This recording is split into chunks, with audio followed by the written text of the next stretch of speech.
Councillors, it's just gone 3 o'clock. So a reminder that we've just started the stream, and if you've got a cell phone on vibrate, not to leave it on the table. Welcome along. I'll declare this meeting of the Performance Policy and Partnerships Committee open. There are no apologies. As always, any changes to the interest register can be made with Malavika at any stage.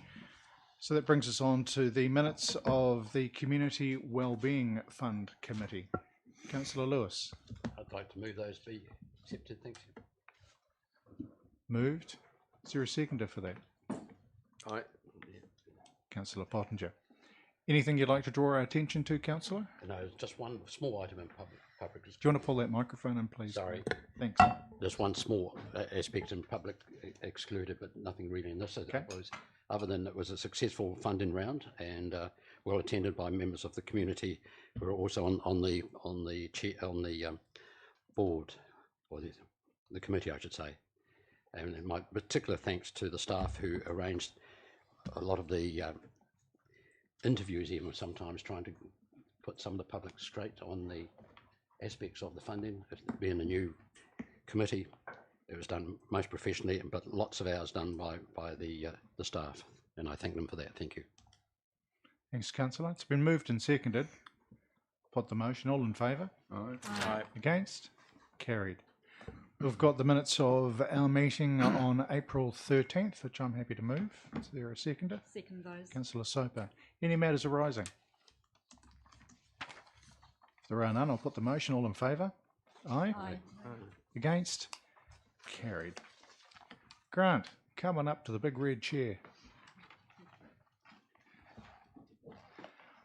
Welcome along, Grant Fisher, who's got the paper that you'll of course read on the National Policy Statement on Urban Development and the removal of minimum car parking rates from our district plan. Just as an overview before I hand over to Grant, it's a national policy statement, so it's one of those things that we just really are obliged to enact. But Grant, do you want to take us through the paper, please? Yeah, kia ora everyone. So the report relates to a national direction that we've been given to remove on-site parking requirements from our district plan. The policy relating to this was passed in August 2020, so that's August last year. We've been through the district plan and identified all of the policies and rules, etc., which do require amendment, and that's in Appendix 2 of this report. The recommendations are to receive the report and to approve the preferred option, which is to remove all policies, rules, assessment criteria, etc., which relate to provision of on-site parking from our plan. Thanks, Grant. From memory, there was already an exemption within the CBD area, but this is just pushing out much wider. That's correct, yeah. Thanks for that explanation. We've got two recommendations. Do we have a mover? I'll move that way, Mr. Chair, on the basis that it is both sensible and legislatively compliant to do so. Thank you. Seconder? I'll second it. Thank you, Councillor Abbott. It's open for questions or comments. Councillor Pottinger. I guess it's regarding the wider policy statement on urban development, and just interested in the classifications of Tier 1 and Tier 2. And Invercargill falls outside both of those. And obviously the policy statement comes in with advice for Tier 1 and Tier 2 new regulations, is that right? That's correct, yeah. Yeah. So really the only one that hits us is that car parking one. There's car Tier 3. Tier 3, yeah. It's also encouraged, though, that Tier 3 authorities take on board the other policies which relate to the larger councils, particularly around urban land supply. Right, the urban, that's the one I wanted to get to, and obviously the urban land supply, they're actually asking us through this statement to be proactive. Is that right? Somewhat, and also to monitor key housing indicators as well. So, affordability is obviously one of those. Yeah, Gotcha. So if we, rather than being reactive when there's nothing left, we should be monitoring it, see, hey, this is filling up. Yeah, We need to be one step ahead. 100%. Yeah, thanks. Thank you. Thanks for that. Any other questions or comments? If not, it's been moved and seconded. I'll put the motion. All in favour? Aye. Against? Carried. And staying with you, we now come to the Te Pua Wine development, a request for a private plan change. Yeah, that's correct. That probably dovetails quite nicely into council. Is it Pottinger? That's me. Yeah, sure. Sorry, There we go. just couldn't see your Two name tag Ts. there in front of the, just hiding there. Rang you all day. So the background to this report is council's received a request for a private plan change to a large site on the corner of Rockdale Road and Tramway Road. So that's the south eastern end of Invercargill. It's presently zoned rural, although it is identified in our district plan as an outline development plan area. So it's already signalled in our district plan that this is where we want urban development to occur in the future, subject to a plan change application, which is what we've got in front of us today. The general proposal is for most of the site to be rezoned as residential 1, which is our standard residential zone throughout the city.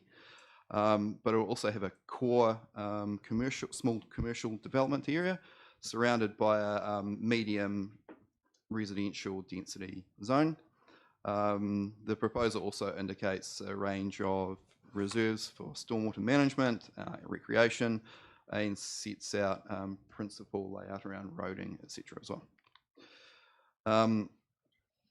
The recommendations in front of you are well, the preferred recommendation is to adopt the plan change, which is as if the council takes over the proposal and manages it as if it's a council initiated proposal from here on out.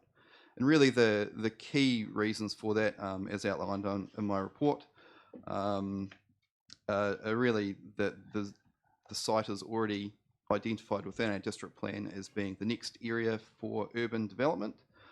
And also hits those high-level aspirations, if that's the right word, for urban land supply as well. So that's Councillor Pottinger, that's sort of responding to that proactive approach to urban land supply. Right. There's also an alternative option there, which is the next rank down in our preference, which is to accept the plan change request.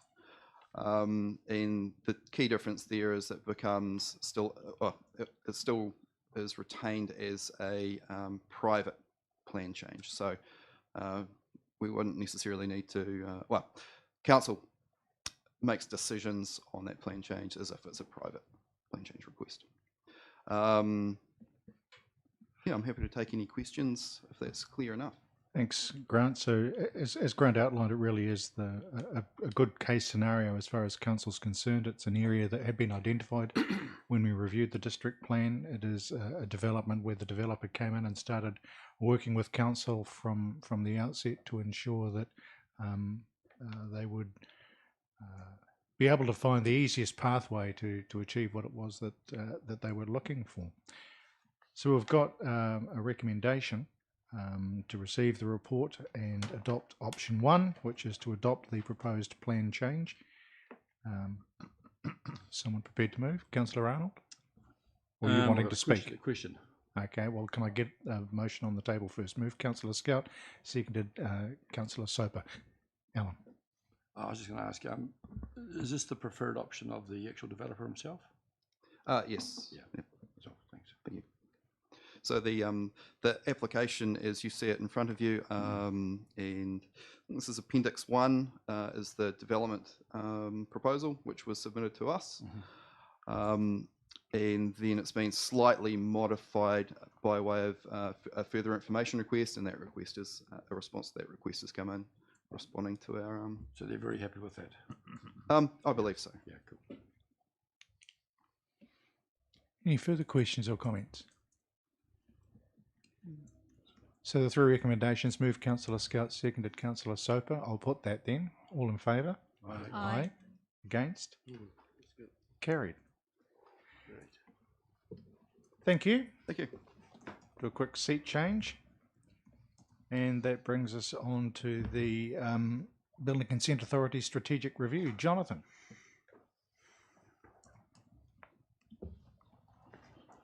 Kia ora. Kia ora. Welcome along.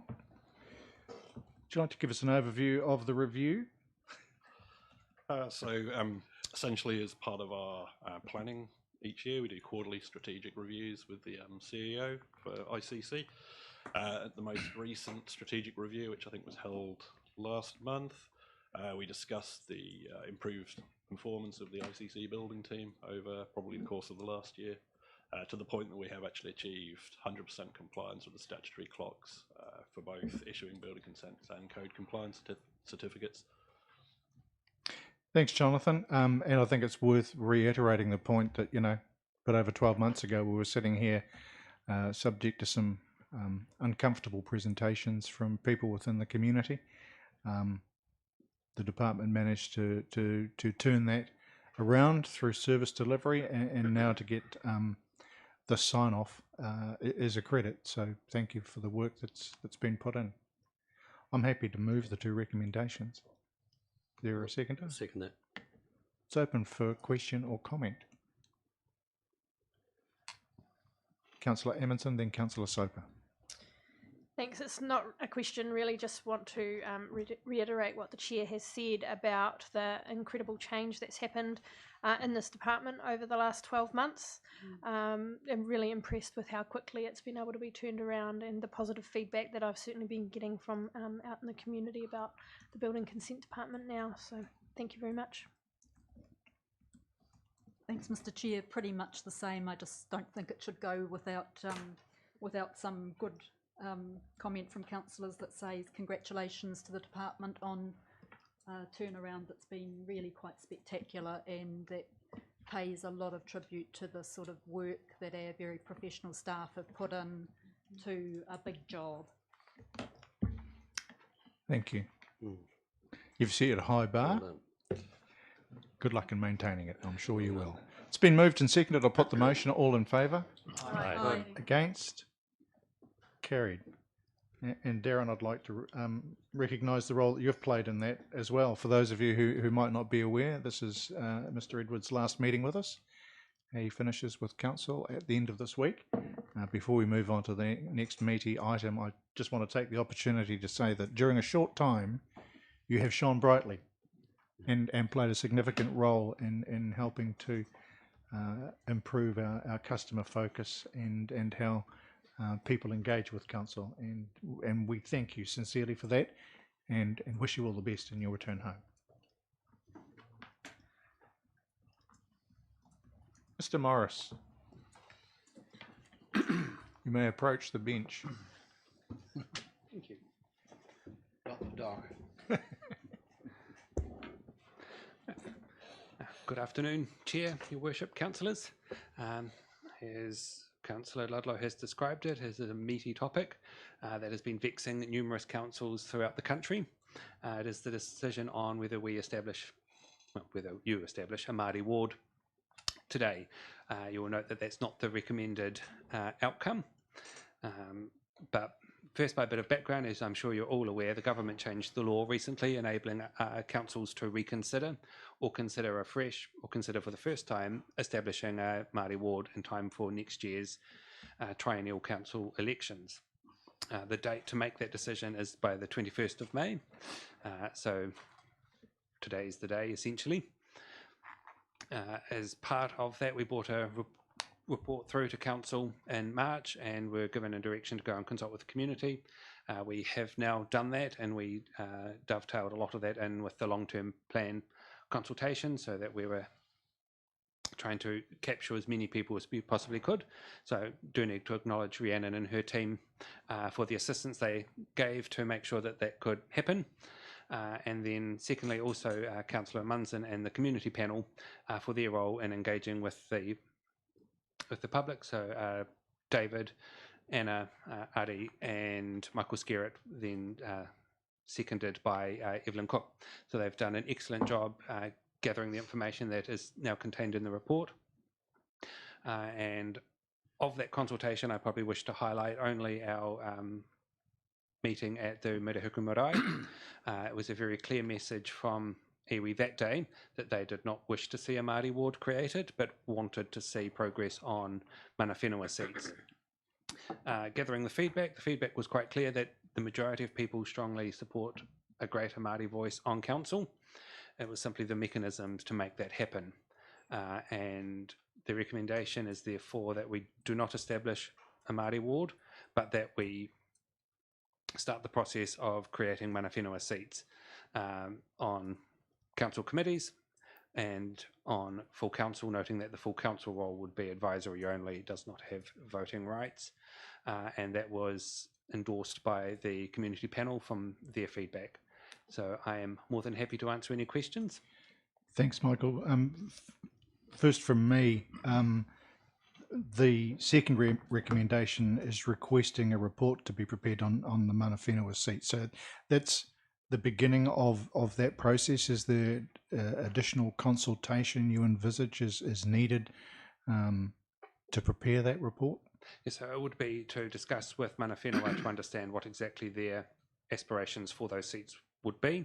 There would be additional consultation on that specific topic, I expect, with our community as we go through that reporting process, but it would also be an opportunity to set out actually the framework for how these seats work, and it would give the opportunity to look at what documents we would need to change to make that a reality, and it would hopefully set a time frame if it was to proceed with when that would be, whether they would be brought in before the 2022 elections, whether that would be the start. Those sort of conversations still need to be had, which is what that report would proceed with. Thanks. Along with his worship, I joined with staff in going to the Murihuku Marae consultation, and it was very interesting and a very clear message that we were given. I was wondering how the subject of Māori wards was going to go when we went to iwi. I mean, we've all received email from members of the public that presents a viewpoint of resistance, and we've seen some of those issues across the country in recent years.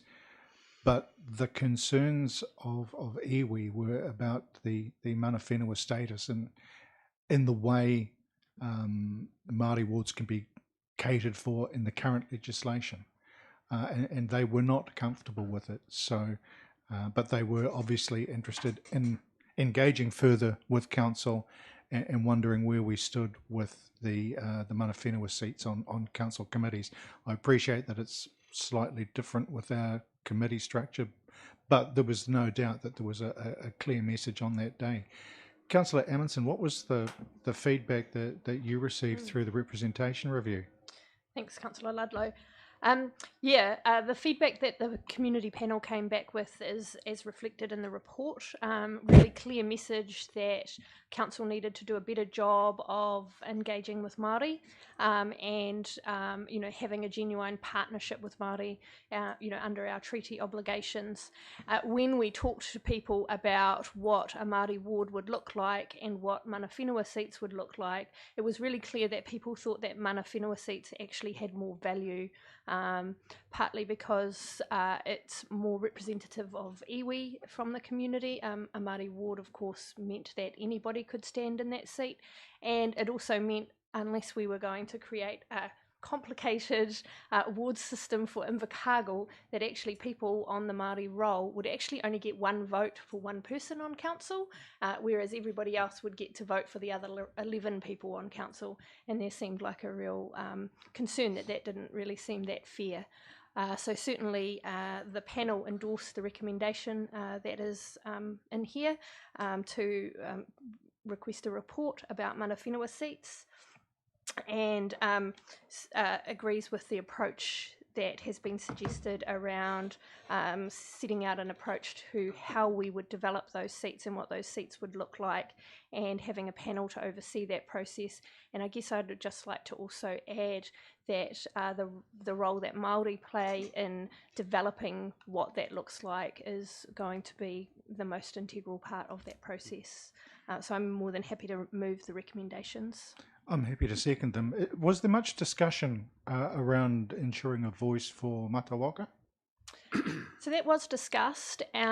Certainly, the process for them could be to go through iwi to, take any concerns or issues that they had, once these were established through iwi, but also included the conversation about how can we, as a council, better engage with all groups in our community, including Matawaka, to make sure that when we are doing things where we are engaging with our community, that we are making sure we're checking in with all the different community groups, including Matawaka. I guess one of the points it's worth following up on is this is your second time engaged in the representation review, and in the previous time we were already told that there was insufficient engagement with Māori, and now's the time, a few years later, that we really need to step up our game. Yeah, and that was really clear in 2015 when we did the representation review.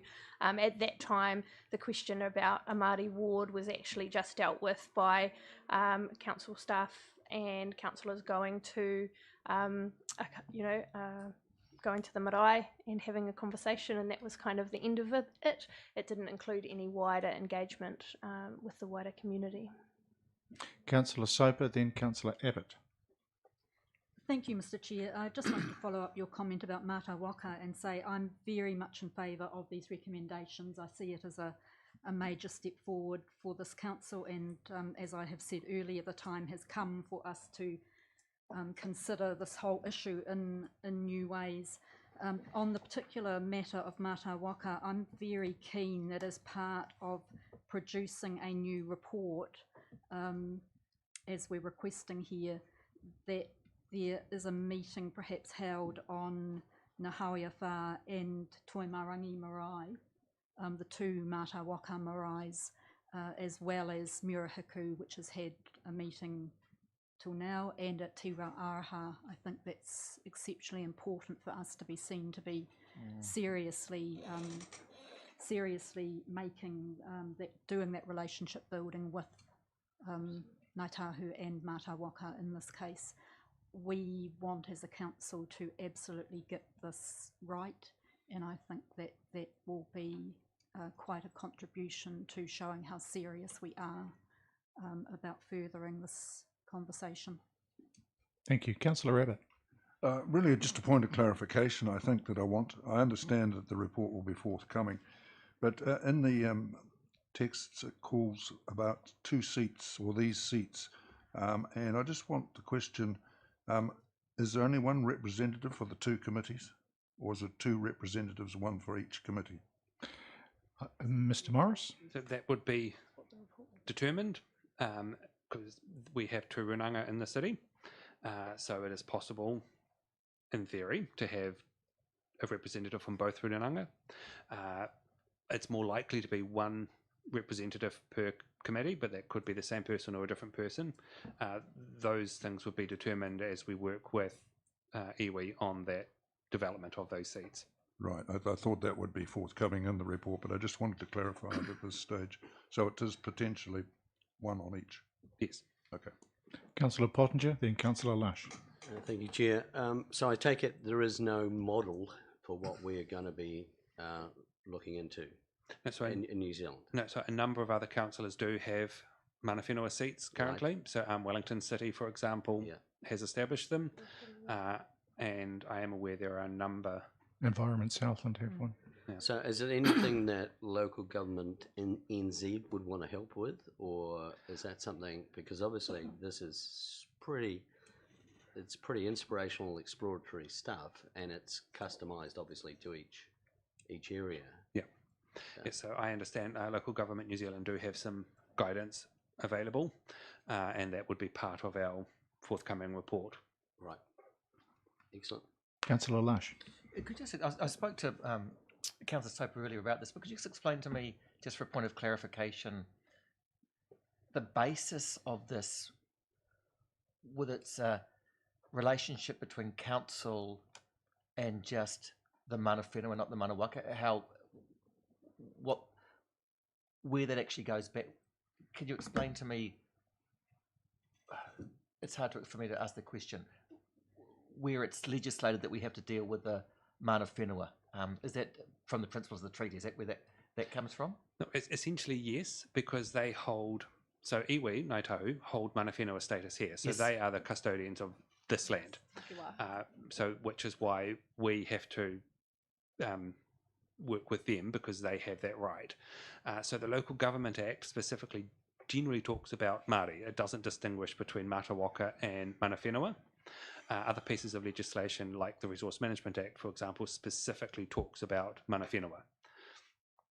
So when we are working on matters such as this, it is with mana whenua, who hold that status as the custodians and guardians of this land, that we work with under the treaty. Mata waka need to be considered as part of that wider picture of all Māori, to make sure that if we are having mana whenua seats, that we don't essentially disenfranchise mata waka from feeling that they have a voice in the city, but mana whenua are the people who have the right to speak for the land and their people. So you're confident we followed this process through in the consultation that we've Yes. done it the right way? Okay, Yes. thank you. That's good for me. Thank you.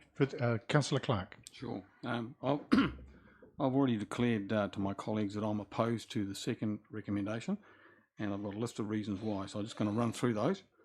Ngāi Tahu has already declared in this process that they're not interested in a Maori ward, and I understand the logic for that. Although it does concern me that Maori does not mean mana whenua, it means iwi. So a ward covers all those that are on the Te Taitanga electorate. So we get confused when we talk about Maori wards versus mana whenua seats. So I think that's what you were alluding to, Marcus. The second issue for me is Ngāi Tahu has recently declined to have 4 Runanga seats represented on the Southland Mayoral Forum, and I find that quite disappointing, given that that's a significant governance board in Southland that covers all the 4 councils, and they declined that offer to have representation there.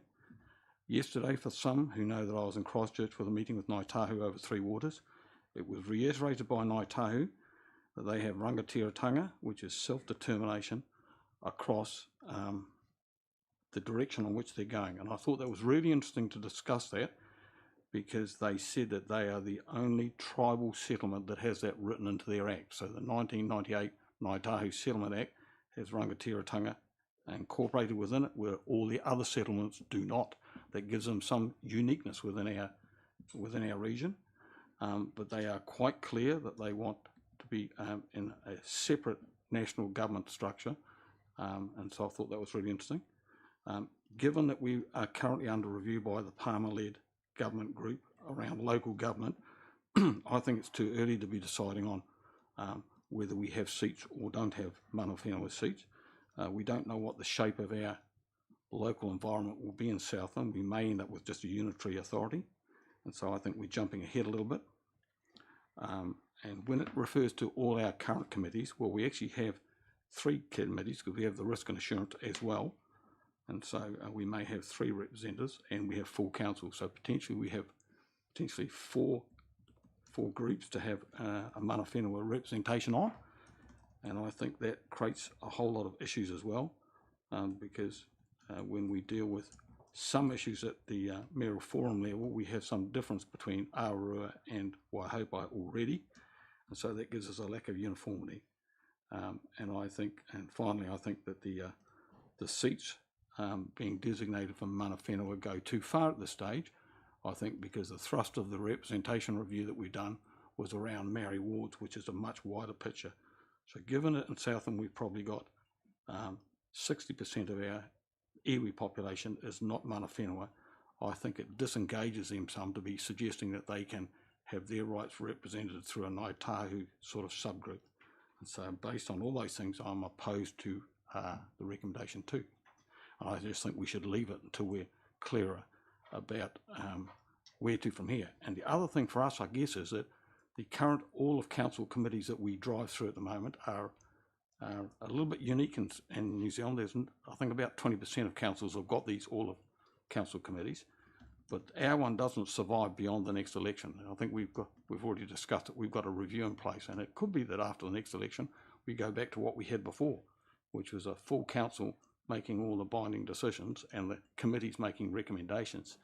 And if that's the case, then the representation on both those two would be different. So you could have somebody sitting on from mana whenua sitting on a committee making a recommendation, but when it got to full council, they may or may not have voting rights. And I think we've jumped way ahead of ourselves in this discussion, and we should just leave it alone at that. We don't want to marry water at the stage and come back to the issue of representation on committees once we know what our committees will be in the future. Councillor Pottinger. Just understanding recommendation 2, we obviously, it's quite clear the first part, we're not establishing Maori ward, but getting a report is not a binding, it's a report, and opens the door for discussion and options with the guidance of, as LGN said, and other people. So I can't quite understand why we wouldn't do that report, even though there are other things happening in the world. God, there's asteroids flying everywhere, we don't stop for those.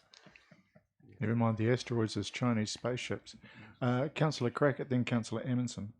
Thank you, Councillor Ludlow. My statement is kind of along the similar lines to Councillor Pottinger, because we do know that we have about 30 plus pieces of legislation that we're accountable to, and within that we've got an obligation to uphold Te Tiriti o Waitangi and enable, and that's a key word, enable Māori participation on council at the governance level, and currently I don't see us doing that. The simple fact is our status quo is just not enough. We have a partnership obligation, partnership being key throughout the founding of this country, and it's enforced by legislation that we're clearly not upholding. It's my belief that today is the day to change that, and that we need to be taking steps forward that will shape our city and move us ahead. With this, there's literally nothing to lose and everything to gain. A decision to at least not investigate it, like Councillor Pottinger has stated, to investigate it, to get the report, is a complete rejection on increased participation. Partnership is equal. Relationships need to be given the mana that they deserve. Status quo acknowledges neither of these, nor does it acknowledge our legislative requirements. Participation is the first step on the path to us fulfilling those obligations. We must simply seek the report. We must consult with Māori for a Māori outcome decided by Māori, those engaging in those conversations and talking to them about what they see the future in participation to be is absolutely integral. We can't make that decision for Māori. Māori must make that decision for themselves. In everything that I do with council, we actually have a phrase that's coined making mokopuna decisions throughout a national committee that I'm involved with, the Young Elected Members Committee, and it's we're making decisions for not for ourselves but for our future generations, and that's something that I absolutely feel applies to this particular decision. And this Māori wards thing, it's something that just it's on the tip of people's tongues. It's something you hear about, and throughout the LTP consultation is one of the things that we've been speaking about the most. And I had a young Māori person say to me, how would you feel if you were only brought out for a pōwhiri? And that really, really drove home to me why increased participation is just so integral for this council. Thank you. Councillor Emerson, with your forgiveness, I'll hold off on you as the mover of the motion to be the final speaker. Councillor Soper? Oh, thank you. I thought there was someone before me. There was, Councillor Emerson, and then His Worship. Thank you, Mr. Chair. I suppose I want to start off, if you will allow me, by paraphrasing what Ngā said in 1840. The shadow stays with the shadow goes to the crown, the substance stays with us. Now, I'm not going to go through the long history of the treaty since that point, and the arguments about the interpretations of kawangatanga and tino rangatiratanga.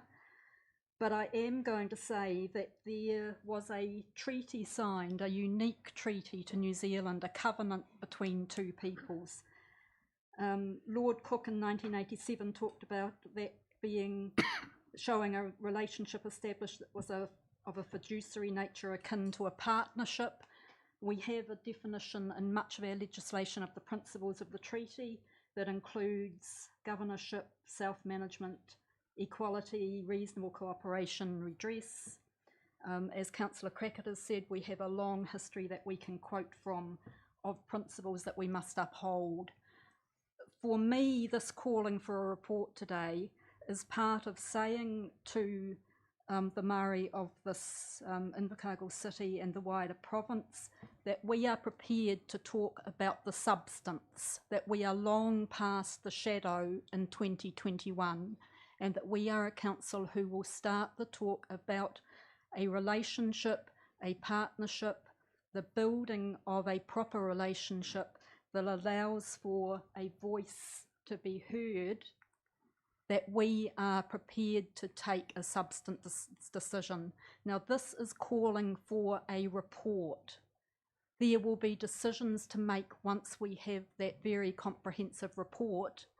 But for me, it is a major step for this council. Many other councils in New Zealand have already taken it. Many other councils already have something in place around mana whenua seats. For this council, I urge us to be brave and to say the time has come when we have the substance conversation. 1840, we signed a covenant, a partnership agreement. It is time for this council to say we are prepared to go to the next step of turning that into a reality. Thank you. Your Worship. Yes, I find myself in a difficult situation because I'm voting in support of my colleague, Councillor Soper, for the first time. And it is a difficult situation, but I think we can't just say, oh, we've got a report, we've taken a step forward and leave it at that. It has enormous meaning when you work in cooperation with another organisation. And it's not just us, but other councils, it's been suggested, have faced this problem. I faced it early on when we, as Mayor of Waitemata City, where we had we found the biggest obstacle to Maori development, and the appalling statistics shown in the health admissions and prison admissions and all the rest, that the biggest obstacle was council bureaucracy. And so we invented a new zone called the Marae Zone. And on the Marae Zone, you could do carving, you could do education, you could do athletics. It didn't matter what path they chose to go down, they would have the support of council. And this is just the beginning. I mean, if you think a report's going to end controversy, I see the seabed and foreshore has cropped up again. I was proudly arrested for being on the Maori Land March and trying to change the economic development of the tangata whenua. Was at Bastion Point occupation that lasted 9 months, and there were 222 arrests. But again, that was a statement by this council saying, yes, we're going to support the future aspirations of the Maori people. And I believe it's important that history records that. Thank you, Your Worship. Councillor Kidd. Yes, thank you, Chairman. Over the years, even before I was elected onto council, I believe we've always had a fair representation of Maori. At times we had a third of our members. At the moment, I believe we've got 3, and I've always been of the belief that, you know, if you're going to have say around a council table, I believe you should be elected there. The voting systems that we have in place are very fair indeed, and no one is at a disadvantage. So I would like to stick with the status quo. I believe everyone should stand on their own 2 feet and go through the polling booth. Thank you, Councillor. Councillor Lewis. Thank you, Chair. It still comes down to the actual words in this recommendation. A request a report be prepared in mana whenua seats on council committees and full council. We seem to be slightly going off the track on various things. It is asking for a report. One of the committees, in fact, two of the committees I happen to chair, we have Māori representation. I'm not too sure of the mana whenua or matawaka, what they are, but the input on that committee from all the members on the committee are very important. But I'm very privileged to have that extra expertise from the Māori representation on some funding issues. I'm not too sure how we will go. I don't want to start discussing the report, but I think matters of community representation need to possibly be taken into account, because otherwise we can skew numbers. But does it matter if we skew numbers? People are represented by a voting system, and I would certainly be voting in agreement that includes a request a report be prepared. Thank you, Councillor. Shall we complete the circle? Councillor Skelt, have you anything you'd like to add? Councillor Arnold? Well, I sort of agree with Councillor Kett. I agree with Councillor Soper. So I'm sort of heavily thinking at this stage. I believe in democracy, and I see we've had good representation in recent times. But I understand where we're looking at going, I guess, with all of this as well. So I'm still in a thinking mode. I'm going to have to make my mind up very shortly, but whether it has any bearing which way I vote or not will depend if I'm number 7, you know, in the middle. Thanks, Councillor. Actually, we're only making a decision about one thing, as was pointed out, and the other is a report. As the penultimate speaker, I'm quite comfortable with that situation. I was enthusiastic about the last representation review and some of the suggestions it came forward with. I'm embarrassed that we have not enacted them, and I see this as an opportunity to go some way to more meaningfully engaging. During the election campaign 2 years ago or 18 months ago, somebody asked me what I thought about Maori representation. And it was obvious the position that they held. And my response was, well, what are you afraid of? They're the OGs in sustainability, if I can use the modern vernacular without sounding like a sad old middle-aged man. But it's about understanding what the viewpoint is. And as Councillor Lewis said, you get some interesting contributions. There is still a democratic process that we go through afterwards. And this is still yet to be decided in a paper that we've yet to receive. Councillor Amundsen. Thanks, Chair. I guess for me the difference between having either manawa whenua seats or a Māori ward and having Māori elected to council at large is just that if they are here because they are appointed here or they come through a seat like that, then they actually have a mandate to speak for Māori. And I think that's the difference. We are all elected at large. Our responsibility is to speak for this whole community and to think of what's in the best interests of this whole community, the community of Invercargill and Bluff. If we were in a ward system and I was elected to represent South Invercargill, then my mandate would be to speak for South Invercargill. So I think to me that's the difference, and the reason having people who have a mandate to speak on behalf of Māori is important is because of the obligations that we have through the treaty, and I think it's pretty clear that this council has neglected those obligations for too long, and this is a great way to get onto the journey of remedying that. Just in comment, I guess, to Councillor Clark's, a couple of the points that he raised around the local government review. I guess if they had have expected us to all do nothing for the next couple of years while the review was happening, they probably wouldn't have changed the rules so that we could be making this decision now. and the comments around our committee structure. I think, yep, good point. Our committee structure might change in the next election, and perhaps that needs to be taken into consideration with the report that is being put together, that we actually need to think about what mana whenua representation would look like with our existing committee structure, but also other committee structures like the one we had previously, or other committee structures we might have in the future.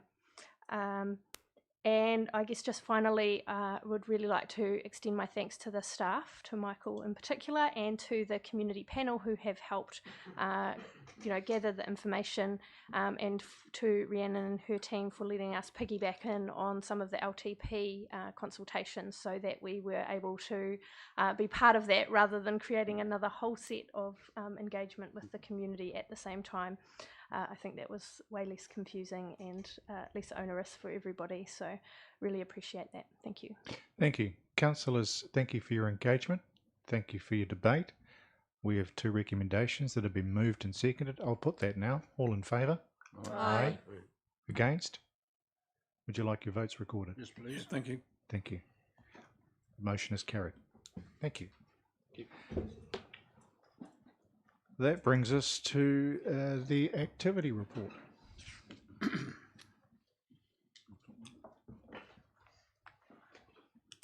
I'll move that report be received. Is there a seconder for that? I'll second it. Thank you. Steve, what's the stuff that's excited you? Kia ora, your chair, your worship, councillors. Darren leaving's exciting. In a not so good way. It's notable. I think too, you've already touched on the performance of the building team and the consents performance there. The only other point I'd note in the activity report through to the end of March is that the impact of COVID and the short change in alert levels early March has still had an impact on attendances, both through the library, into the CAB, into our building here, and into the, our other facilities, and that is having a lag on participation rates, and also that will have an impact on our budgets towards the end of the year. It is new territory for us, really, and interesting to see how that has panned out, essentially 12 months on from the full lockdown. Interesting to note, though, that as far as venues go, much as the big lady next door suffered quite a hit with the Civic not being used for ages, that it's got a pretty busy heap of activity going on in the Victoria rooms at the moment, and securing a long-term tenant over several months is also really pleasing to see. And the feedback from the DHB staff working in there on the support and service that they're getting from our theatre staff is really positive. Councillors, any other comments or questions that you have on the report? If not, it's been moved and seconded. I'll put the motion. All in favour? Aye. Against? Carried. That's all we have in open. We still have the public excluded, but it takes 10 minutes to swap things over from one stream to another for the Extraordinary Infrastructure Services meeting, and just to get everybody in there.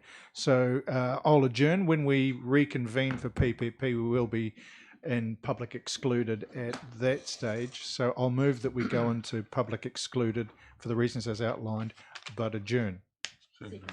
Thank you. Put that. All in favour? Aye. Against? Carried. We are adjourned in the meantime, and in 10 minutes. Councillor Pottinger, it's yours. We swapping seats or? Yeah.